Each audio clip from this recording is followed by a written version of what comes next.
বন্ধুরা, পটল ভেজে নিয়েছি। আস্তে আস্তে পটল সাইড দিয়ে কেটে নিয়েছি, কেটে ভেজে নিয়েছি। আলু বড় বড় টুম করে ভেজে নিয়েছি।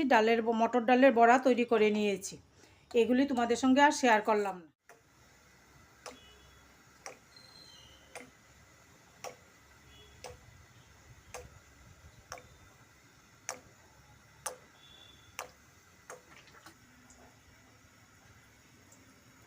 কড়ার মধ্যে পরিমাণ মতো তেল দিয়ে দিলাম।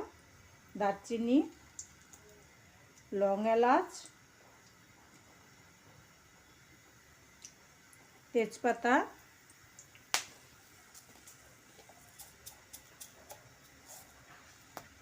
আর চিকন জিরা,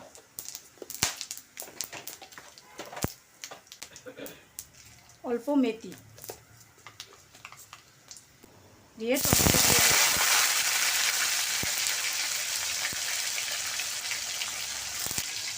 গোবিন্দভোগ চাল,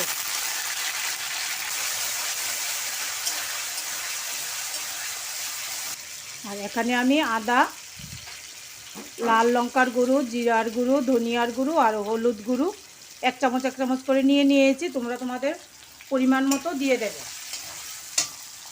এখন মশলাটা দিয়ে দিলাম।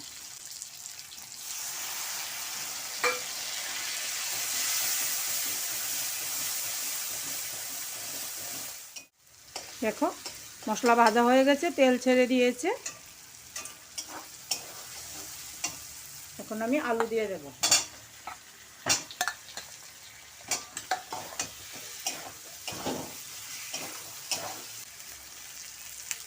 এখন পরিমাণ মতো জল দিয়ে দিচ্ছি।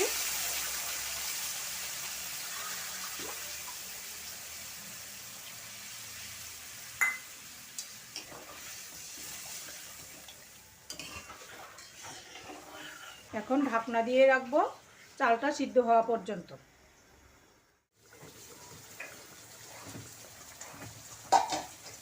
বন্ধুরা, এখন পটল দিয়ে দিচ্ছি। নাড়াচাড়া করে দেব।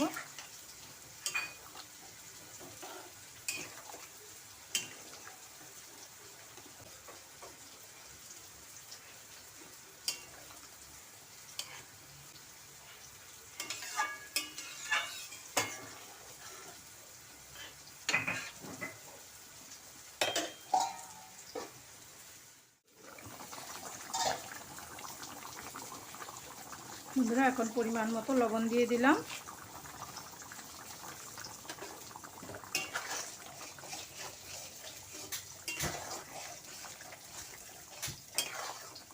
গরম মশলা পাউডার,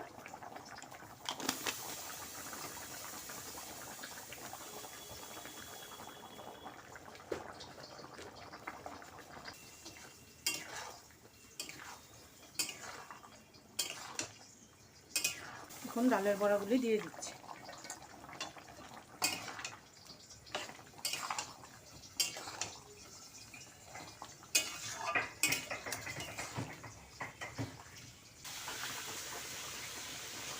ঘি দিয়ে দিলাম।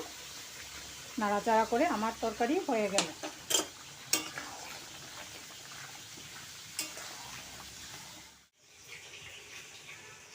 বন্ধুরা, দেখো তরকারিটার কালারটা কি সুন্দর হয়েছে।